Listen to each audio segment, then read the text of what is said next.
Dice la palabra de Dios: el ladrón no viene sino para hurtar, matar y destruir. Yo he venido para que tengan vida y para que la tengan en abundancia.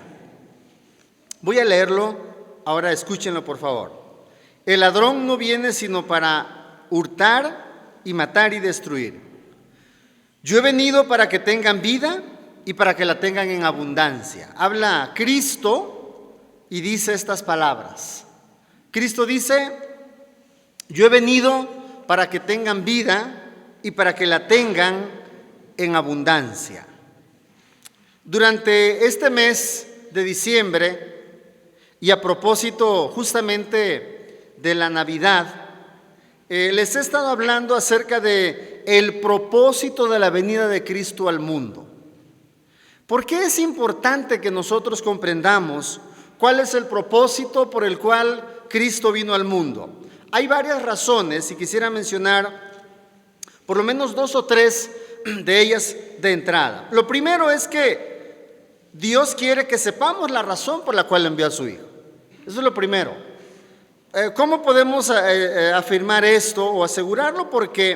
Lo aseguro porque, puesto que Dios envió a Jesús al mundo, lo hizo para que nosotros lo conociéramos y conociéramos su propósito. Así que la primera razón para que nosotros sepamos cuál es el propósito de la venida de Cristo al mundo es que Dios quiere que nosotros sepamos de la razón por la cual envió a su Hijo.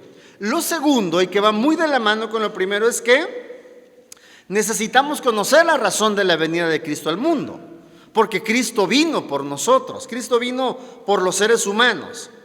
Y lo tercero es que importa conocer por qué Cristo vino al mundo, para que al celebrar su venida, como lo hacemos en estas fechas, repito, para que al celebrar su venida lo hagamos teniendo conciencia de ello y sepamos precisamente cuál es la razón del festejo.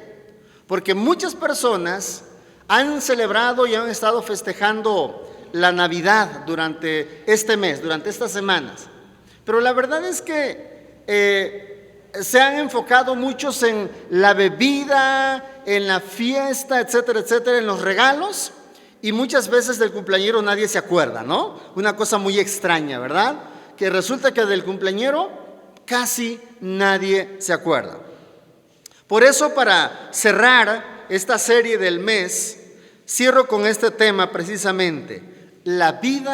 Quiero hablarles de la vida abundante que Dios nos da a través de Jesucristo. Ahora bien, para poder entender entonces el propósito de la venida de Cristo al mundo, déjenme hacer en un par de minutos un resumen de lo que he estado hablando durante los domingos anteriores.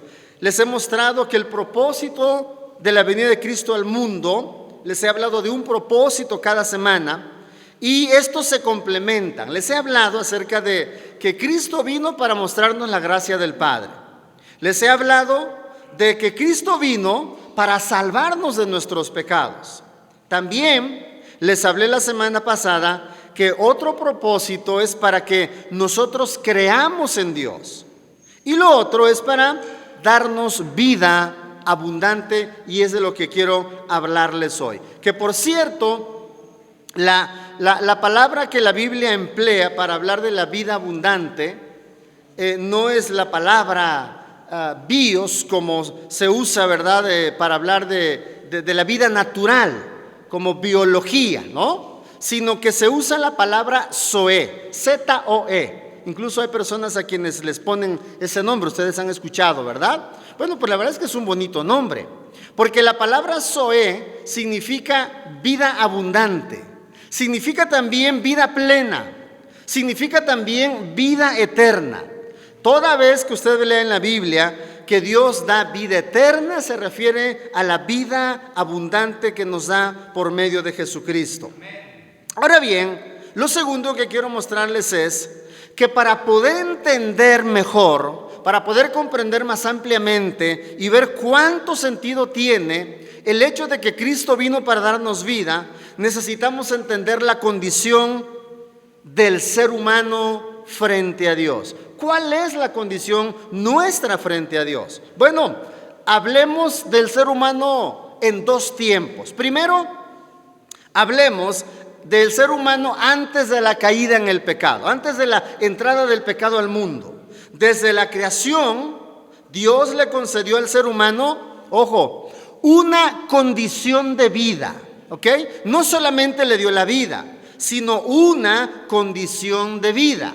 Es decir, Dios quería que el ser humano disfrutara plenamente de una vida que viene de Dios precisamente. Entonces, una vez, antes de que el pecado entrara al mundo, el ser humano vivía teniendo precisamente una vida plena en Dios.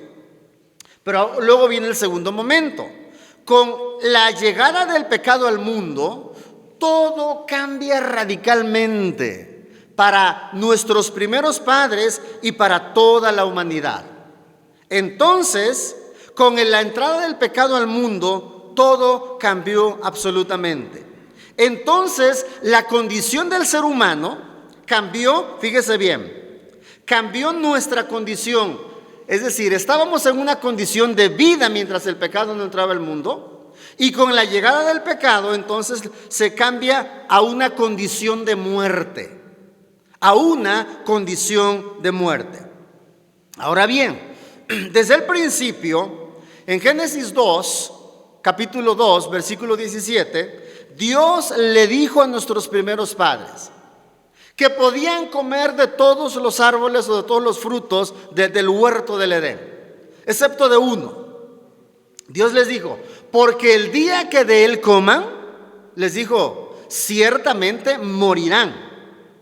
Entonces Dios les dijo claramente que la condición de ellos, si es que caían en pecado como ocurrió, entonces sería una condición de muerte.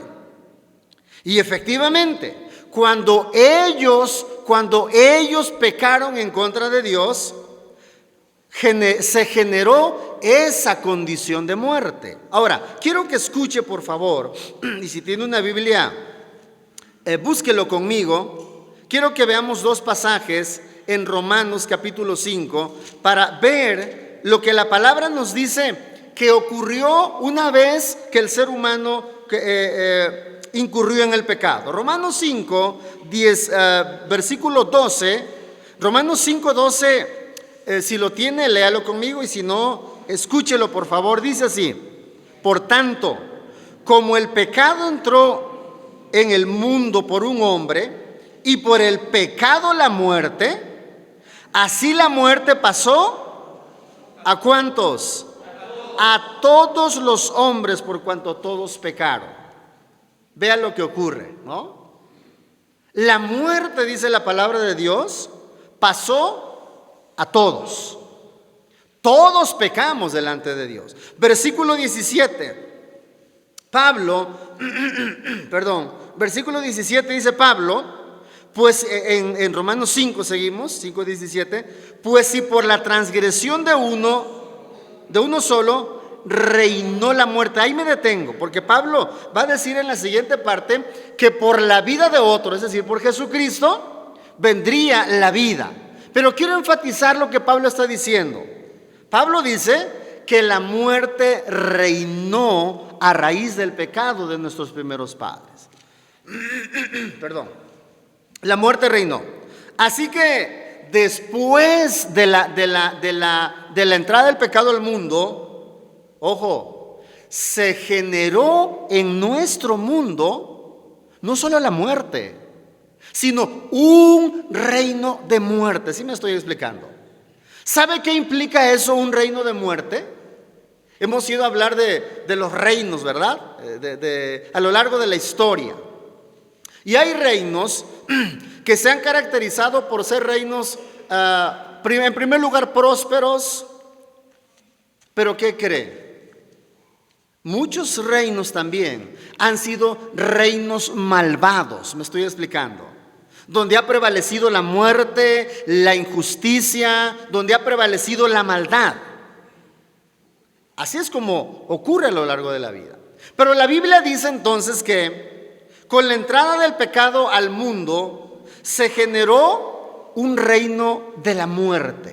Quiere decir que la muerte empezó a dominar a los seres humanos. La muerte no solamente como el cese de la vida, porque la muerte normalmente la entendemos como el cese de la vida. En realidad, la muerte es más que el cese de la vida natural. Ahora bien, en la teología, a lo largo de la historia, los teólogos han distinguido tres tipos de muerte desde el punto de vista bíblico. Primero, la muerte física. Segundo, la muerte espiritual. Y tercero, la muerte eterna. Déjeme distinguir entre las dos últimas. Primero dije la muerte física, que es el cese de la vida y que es como entendemos la muerte normalmente. Pero luego les hablé, el segundo tipo de muerte es la muerte espiritual. ¿Qué significa la muerte espiritual? Significa que las personas a raíz del pecado quedamos lejos de Dios, ¿ok? Nos alejamos de Él. Muerte espiritual significa estar sin Dios. Una persona que vive sin escuchar, sin atender a Dios, es una persona que la Biblia le llama que está en muerte espiritual. El tercer tipo de muerte es la muerte eterna. Eso quiere decir que si una persona que vivía o estaba en muerte espiritual, mejor dicho, si esta persona muere sin haber creído en Dios, entonces queda separada de Dios eternamente y para siempre. No hay nada que los seres humanos puedan hacer, que podamos hacer, para que esa persona pueda cambiar su condición espiritual por la eternidad. Así que, ¿cuál era nuestra condición o cuál es la condición del ser humano sin Dios? Una condición de muerte. Pertenecíamos al reino de la muerte. Ahora bien, Cristo dice que Él vino para darnos vida. Cristo dice, he venido para que tengan vida y vida en abundante. Ahora bien, la vida en abundante, ¿qué significa? En primer lugar, no solamente es vida física, sino que la vida abundante consiste en estar en comunión con Dios, empezar a disfrutar de la vida eterna. Dios nos ha dado vida eterna y vida abundante es lo mismo. Dios nos ha dado vida abundante y esa vida abundante la empezamos a disfrutar ahora, aunque vivimos en un mundo imperfecto, aunque somos imperfectos, pero Dios nos da, déjeme decirlo así, como ese adelanto de la vida eterna que nosotros tendremos con Él una vez que muramos. Así que la vida abundante no significa que usted va a vivir aquí 150 años, ¿verdad? Conozco un pastor, un hermano, amigo nuestro, que tendrá él un poco más de 90 años, me parece. Y él me dice, desde hace años me decía él, yo ya le he pedido al Señor que ya me lleve. Yo estoy orando que el Señor me lleve y no me ha querido llevar. Y él me decía, para mí, la vida cada día ya no tiene sentido, ya no tiene, dice, a mí ya no me divierte nada en esta vida, ¿no? Dice, vivo por la gracia de Dios y estoy agradecido. Pero digo, Señor, ya llévame, ya yo quiero estar contigo. Dice, y no me ha querido llevar. Y lleva años pidiéndole al Señor eso, ¿no? Así que quizás esa sea la razón para prolongar la vida en la tierra, ¿no? Así que si usted quiere vivir mucho, dígale, Señor, llévame. Ahora, si el Señor le toma la palabra, no se resienta con Él, por favor, ¿verdad? Cuando llegue, Señor, pues yo quería decir que me dejaras allá, ¿no? Ahora, ¿cuál es la manera en la que Cristo nos da vida abundante? ¿Cuál es la forma? En primer lugar, Cristo tuvo que morir para que nosotros tengamos vida. ¿Ok? Murió dice la palabra que murió para que nosotros vivamos. Por eso a la muerte de Cristo se le llama la muerte expiatoria. ¿Por qué? Porque significa, la palabra expiar significa cubrir. Y la idea es esta, o el concepto es esto. Con la muerte de Jesús, Nuestros pecados quedaron cubiertos. Él cubrió la demanda que el Padre hacía acerca de que alguien tenía que morir para que el Padre perdonara los pecados de la humanidad. Por eso se le llama muerte expiatoria. Por eso es muy importante, por eso en la iglesia celebramos lo que conocemos tradicionalmente también como la Semana Santa, ¿no? Y una de las cosas que hacemos es celebrar la resurrección de Cristo, porque el día que Cristo resucitó, ese día venció a la muerte. Ese día derrotó al diablo, al mundo, al pecado y a la muerte. Y ese día el Padre, dice allá en Filipenses 2, que el Padre lo constituyó Señor. El Padre le dio el título de Señor porque derrotó a la muerte. Así que lo primero que Cristo hizo para darnos vida es morir por nosotros. Lo segundo que tiene que ocurrir para que una persona pueda tener la vida que Dios le da, lo otro que tiene que ocurrir es que esa persona necesita escuchar la palabra de Dios. Juan 5, véanlo conmigo por favor. Juan capítulo 5, versículo 24. Juan 5, 24. Lo voy a leer si ustedes lo tienen en su Biblia, es decir, si tienen una Biblia a la mano también, búsquelo por favor y vamos a leer juntos. Bien, lo primero entonces que dijimos es, Cristo murió por nuestros pecados para que nosotros tengamos vida. Lo siguiente que tiene que ocurrir para que una persona, hombre o mujer, pueda recibir la vida que Dios le da, es que esa persona tiene que escuchar la palabra. Juan 5:24 dice la palabra, léalo conmigo. De cierto os digo, el que oye mi palabra y crea al que me envió, tiene vida eterna y no vendrá a condenación, mas ha pasado de muerte a vida. Vean qué interesante, ¿verdad? Dice Cristo, el que oye mi palabra ha pasado de muerte a vida. Ahora bien, ¿pero qué significa escuchar la palabra? ¿O qué significa oír la palabra? Oír en este sentido o escuchar en este contexto va más allá del hecho de percibir un sonido o de percibir algo con la capacidad auditiva, con el sentido de la audición. En realidad, cuando Cristo dice, el que oye mi palabra, significa el que escucha lo que estoy diciendo, el que atiende lo que estoy diciendo, el que obedece la palabra. Eso es escuchar la palabra de Dios. No es solamente oírla, no significa solamente percibirla. Por eso, déjeme decirle lo siguiente. La palabra de Dios es poderosa. Una ocasión o varias ocasiones Jesús sanaba a los enfermos, pero en una ocasión resucitó a una niña que había muerto. Y cuando Jesús llegó a la casa donde había muerto la niña, Jesús dijo, ella no ha muerto, está dormida. Y muchos empezaron a burlarse de él. Y él dijo que se salgan todos, que se salgan todos. Salieron todos de la habitación. Y Jesús se dirigió a la niña y le dijo, niña, a ti te digo, levántate.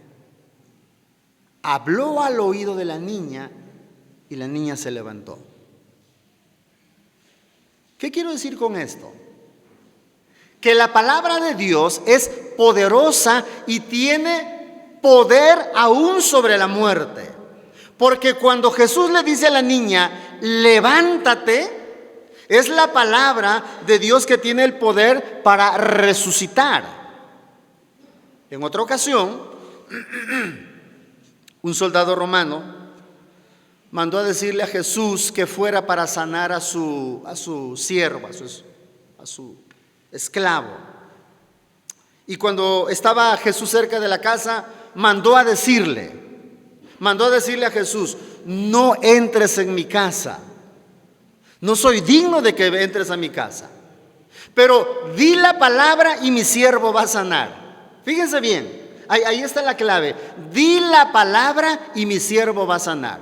Ojo, pero estoy hablando de la palabra de Dios, ¿eh? Esto no tiene nada que ver con esas locuras de la gente que dicen que andan decretando. ¿Han escuchado eso ustedes? Incluso en las iglesias, gente que decreta que va a tener un auto del año y lo decretan. No es así como Dios hace las cosas. Qué fácil sería, ¿verdad? Decreto que mi cuenta de banco tiene 100,000 pesos ahorita mismo. El auto ya no tiene gasolina. Decreto que el auto ya tiene gasolina. No, hay que trabajar y ponerle gasolina. Así funciona la vida. Pero hablo del poder de la palabra, O sea, no estoy hablando del poder de la boca del ser humano. ¿Sí me estoy explicando? Entonces hay personas que dicen: es que la palabra tiene poder. No tanto. La palabra de Dios sí tiene todo el poder. Por eso le dice el soldado: di la palabra y mi siervo sanará. Importante esto. La palabra de Dios es necesario escucharla para que esa vida nosotros la tengamos. Por eso también la palabra dice en Efesios capítulo 2: y Él les dio vida a ustedes cuando estaban muertos en sus delitos y pecados. Así que Dios nos da vida porque Cristo murió por nosotros. Dios nos da esa vida abundante cuando oímos y obedecemos la palabra. Pero hay otra cosa que se complementa con esto y que también está en el versículo 24 de Juan capítulo 5. Lo voy a leer de nuevo el versículo, usted escúchelo por favor. Dice Cristo: de cierto os digo, el que oye mi palabra y cree al que me envió, oiga bien, dice: el que oye mi palabra, pero ¿qué más? Y cree al que me envió. O sea, no solo es oír la palabra de Dios. Hay personas que han escuchado la palabra de Dios, pero no la han creído. ¿Y qué es creer en Cristo? ¿Qué es creer en Él? Porque Él dice: el que oye mi palabra y la cree, dice Jesús, tiene vida eterna y no vendrá a condenación, mas ha pasado de muerte a vida. Yo les hablaba hace un rato de que con la entrada del pecado al mundo se generó el reino de la muerte. Pero Dios, por medio de Cristo, empezó a generar en el mundo el reino de la vida. Y por eso Cristo dice: yo he venido para que tengan vida y para que la tengan en abundancia. Cristo dice: yo he venido para que ustedes estén bien. He venido a traerles paz. He venido a traerles la alegría del Padre. He venido a traerles la buena noticia de que el Padre les ama, dice Cristo. Pero para que eso ocurra en la vida de cada individuo, tienen, dice Cristo, que escuchar mi palabra y tienen que creer en mí, dice Jesús. Ahora, y el domingo pasado hablábamos de esto, de creer en Cristo. ¿Qué es creer en Cristo? Porque, como lo he dicho, que la palabra creer en Dios o creer en Cristo es una palabra muy común, es una palabra bastante conocida en nuestro contexto. Creer en Cristo significa que, como seres humanos, empezamos a confiar en su sacrificio, empezamos a confiar en el sacrificio expiatorio de Jesús, vivir con Él en una relación de obediencia y caminar bajo su dirección. Eso significa creer en Cristo. Yo les decía el domingo pasado, creer en Cristo no es solamente tener conciencia de que Dios existe, que Cristo vino. Eso no es suficiente. Hay personas que creen y dicen o suelen decir: bueno, yo creo en Dios. Nada más que el problema es que muchas personas, cuando no estamos escuchando la palabra, intentamos creer a nuestra manera. Como cuando escuchamos a personas que dicen: es que yo no le hago mal a nadie. ¿Han escuchado eso? Y dicen: yo voy de mi casa a mi trabajo, ¿no?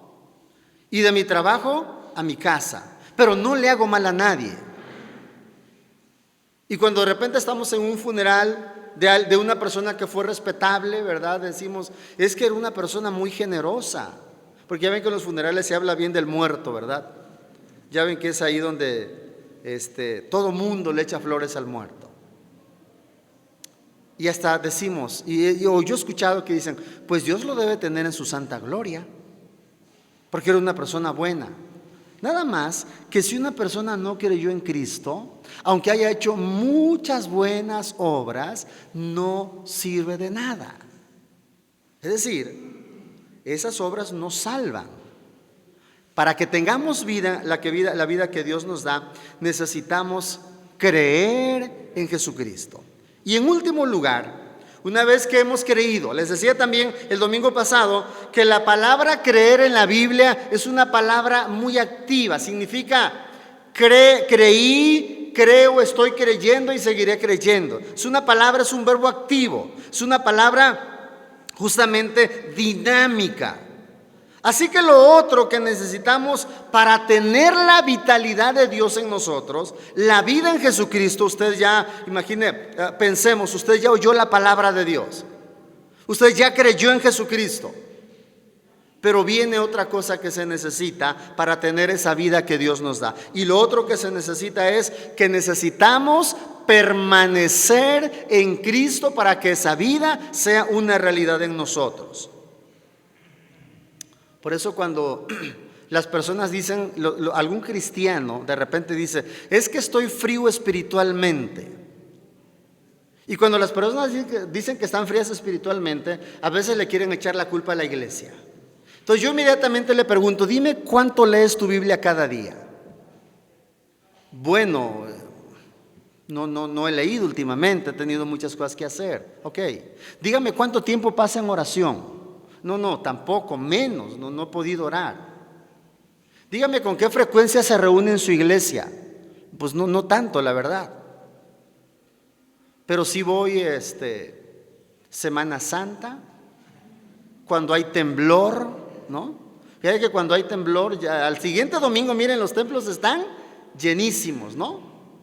Que ya ni tanto, porque yo noté que en el 17 que fue el temblor, martes 17, no, hombre, los hermanitos que uno ve nada más en diciembre, dice, este hermanito o se asustó o se confundió, cree que ya estamos en diciembre. Y ahí estaban el domingo, ¿verdad? Pero les pasa el susto del temblor y se alejan de la iglesia. Yo vi mucho eso en el terremoto del 17. Pero después de esos temblores, los otros que han venido, tiembla y ya ni eso los mueve para ir al culto. Necesitamos permanecer en Cristo, mis amados hermanos. Así que yo le digo a esa persona, a ver, si usted no lee su Biblia, y yo se los digo de frente, sin avergonzarlos, sin quererlos humillar, no, pero yo se los tengo que decir frente a frente, porque a veces pensamos que la frialdad espiritual por la que yo estoy pasando es culpa de los demás. No es culpa de los demás, es mi responsabilidad. ¿Estamos de acuerdo?